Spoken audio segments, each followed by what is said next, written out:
Приятели, привет! Тук не е подредено малко на професора. Малко таков. Това е за Бай Мирон. Да. Blueprint.com и Blueprint са и такива, бе. Купеха ги Германия, Феби Билштайн групата, ама са ефтини. Това е United Kingdom. Я гледай. Фирмата е от Фирмата е регистрирана в United Kingdom, но 99% са правят в Китай. Сега това е шампион. Мога го отвориш, вътре пише Китай. Не ма го отваряме на Бай Мирон, чисто много трябва да мога. Аз съм го отварял. Everything is точно. И ето го, маслен филтър на Хейнкс, къде е правен? Поланд, бе! Фак удари джакпота. Твоите приятели, брат. Няма Китай. Къде го видя това Поланд, бе? Made in Poland. Да. Ето го, Made in Poland. Фабрикадо. Висля, че тук пише Китай. Тук пише Германия, тук пише USA, насякъде. Не, наистина е в Полшато е правилно. Да, бе, тук виж какво пише? Пише на арабски. Пише на оригинален... И най-важно... На оригинален Сури. Знаеш ли какво е Сури? Чакай сега, тук някъде пишеше. С кутийка малко е прашасала. Това откъде е? От Китай. И това ли е? Уси Денсо. Ма що пише на български? Чакай. Той тия не са ли от... Чакай да го видя. Не са ли поне от Турция да е, бе? Не, бе, чакай. Я да я отвори. Чакай, тук някъде беше. Чакай, сега ще го вземе. Ето, вземи, да не ги навали дъжда, че ще се развалят. Ще разджасат и на Бай Мирон, ще му прекъсва.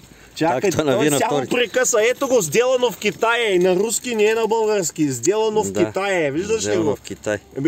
Добре, и това всичко струва 5,50. 2,50, не 5,50. Празно, няма нищо. Бай Мирон е сила. Дай да видим, дай да ти покажа шампиона. Чакай сега да кажем, и това е един човек, дето и това му е скъпо, нали? Много му е скъпо, той искаше по-ефтино, в пъти искаше комплект за 2 евро. Чайна, снимаш ли? Снимам. Чайна. Майен Чайна.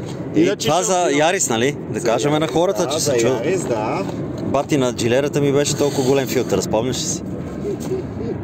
Направих едно клипче, Сашето я купи. Иначе... И сега сигурно атакува някъде по-нови искър с нея. Кара на задна гума, яко. Ето, я да видим това. Искам да видим... Хейнкс е добре, бе. Не, бе, Хейнкс е добре, бе. Той над 10 лева, ама ето, Марен Поланд, качество.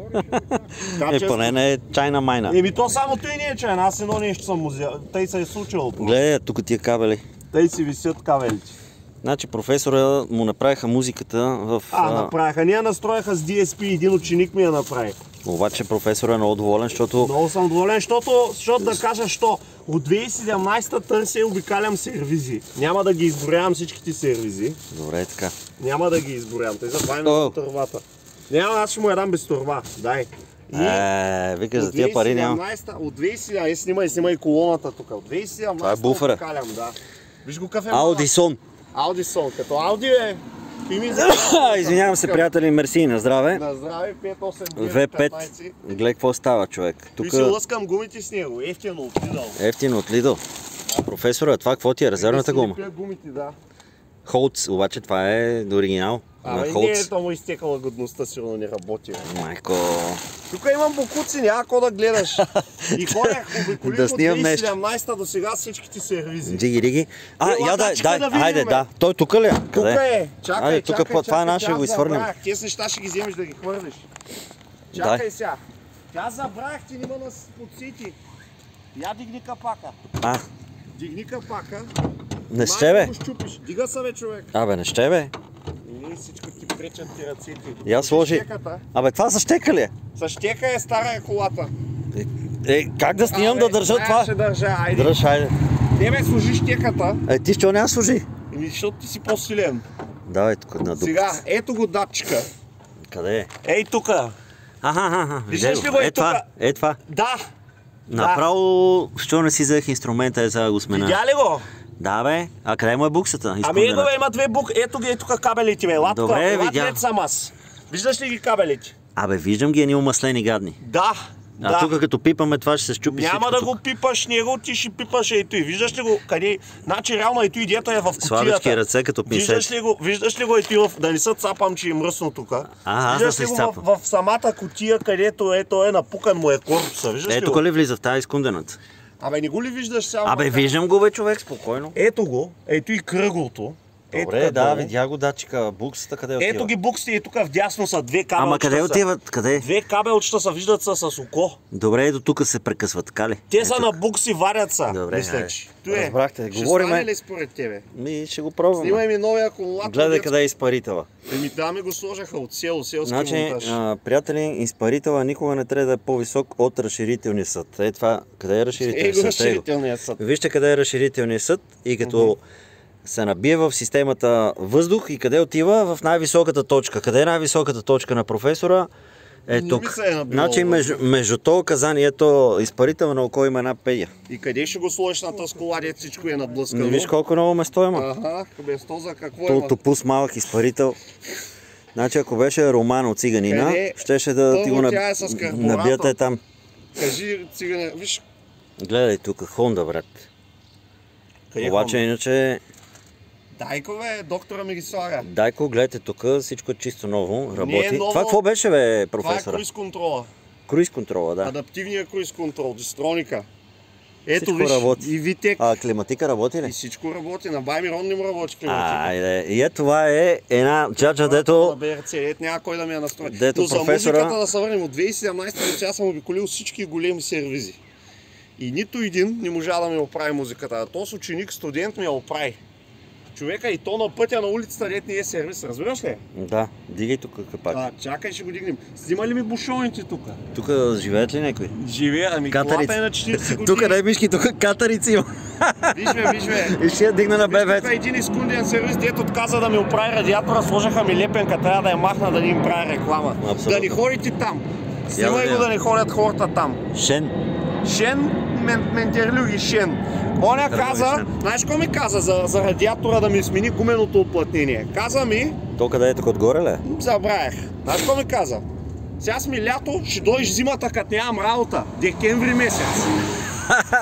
На нова година. На нова година си отех на гостите. Те ми каза, бе. Абе, той човека на гостите кани, ти глупост. Какъв гост? Това така ли е? Така е. И тук видя ли ми бушона? Да, че той капак тежи. И тук ето и реле, трябва някой ден да ги смениш, че са цахат, тук влиза вода. Виждаш ли, тук има едно реле. Чакай да ти го покажа. Абе, ти ще смениш колата до тогава, лексо силно. Ето го релето, виж го, че се подводнява. Виждаш ли го? Да. Трябва да го смениш някой ден. Ще му навиеме изолирбан по-български. Ще го умъртолиме, умърлотиме силикони. Силикони. И виждаш мотора, Витек, Митек. Абе, направо е чисто нов. Да ходим да те возя. Не, къде ще ме возиш? Айде. Имаш ли време? Нямам, човек. Адвокатката мога да звъне. Нямам. Застраховка трябва да си правя. Карам нелегално. Нали имаш... Карам като Fusion Bronx. Не става? Каква застраховка трябва да си? Това е София Таун Майна. Айде да фърнем тия работи. Каква застраховка ще правиш, бе? Заключител... За какво ти е тя застраховка? Защото не сме в Бронкс. За какво ми е застраховка? Абе, как без застраховка ще караш? Карай без застраховка, бе. То бус готин ли е? Продава ли се? Виж, какъв смърт си нещо отдолу или крем. То е кърпил като тебе. С минимум. Виж спорта не. Какъв минимум ти балатом ли? И ще ти отворя малко капак да видиш, че не живеят катерици тук отдолу. Ти си с нова кола с тебе, който... Какво? Снима ли си стопа, че има вода? Или? Ай сега, така е това на БМВ за... За рейката, що не разкажеш на хората, че имаш проблем? Как ми издаде. Сега няма да качвам клип. Гледай сега тук какво е. Като в Германия, в Дортмунд, Веско. Не ми харесва Веско ги показва. И на мене не ми харесва. Много е мръсно в този град. Абе, Крис, набрал си кората, бе. Коя кора? Снимай тази кората, не е твоята. Да, обаче това го няма. Изкундено е това за тригълничето и за крикета. Ама тази кола от каква кола? Не знам, ама някой търси такава, да знаеш. Виж, там, ела ти покажа. Его е там. Италия, официален представител на България на КАФ. Чакай, пръст академия, его е там. Значи, ако ти се обада някой път да ми направиш услуга, ми купиш нещо тук. От Италия. Готово е. Защото си по-близо, не за друго. Виж си памперса къде е на акания. Само покуци, човек. Гледай тук някакви лайна и стъпа отгоре. Сузуки, музуки. Виж какво направи стъпа. Да, бе. Аз щех до сета да се хлъзна. Добре, ти сега къде ще ходиш? Да, ще ходя при Баймирон, след 1 час тръгвам. Снимай Кабрио Пежото. Кабрио CCCC. Само нося тези с отпадъци. И той ще ми дава и такива. Да, мъни. Само, че неговите ще са малко повече. Няма да е то Стефан Стамболов. Защото има и ни масла да плаща. Не, то ще яде Петър Берон. Петър Берон, това с бакшиша. Той бакшиши ни дава, но въпросът е, че има да плаща и ни масла. И бая работи, че и в бъдеще сметката му расте. Гледайте как се потифаря, бати. Той е стопли мегачи. И тук, гледай, тук имам такова клония, бати. Кой ти клони? Как е влязъл вътре, бе? Не знам, и гледай сумата ти убийство. Тази кола е била блъскана отпреди, има луф тук, аз виж, има слага ръката. И тук има същия луф. Знам. Блъскане е от тук и от тук да са еднакви. Челен удар. Как? Минимум. Какво стана с... И е с оригинално стъкло Пилкинсън. Да. Кингтън бе. Пилкинсън, да. Абе, какво Пил стана Кингтън. с прага, бе? Праговите сложи ли ги? Сложи ги в стаечката в мазето. Нямам време, човек. Ти си мислиш така, ама аз съм сериозен бизнесмен. Не съм като тебе, Айляк. Гледай тук. Сергия ли е? Като твоята кола. Не, прибрана е. Ей, гледай тук как съм го закачил тъп. Кое как се закачил? Не е това. Нали, тук си прехе, тук ни кабели и да ми светят нещата. Но кое как си закачил? Абе, това гледай как съм го забил тук. На обраве нищо, бе. Нищо, то викаш скоро пак пак ще се развали да, пак. Гледай някакво шише. Тук има едни пътъчки ефтини, 7000 лева. Пътъчки, ама за работа ли? За какво ги ползваш? За работа ги ползвам, ефтинки ни си ги купих. Ама защо си с такава голяма бутилка за газ? 7000 лева. Що не си с резервна гума бутилка? Много багажника ти си отива така. Продуктово позициониране искаш ли? Гледай какво става. G-Drive, Autoglass, Summer. Симър против комари. Ама, пръскаме ги убивам. Ами защото е икономичен.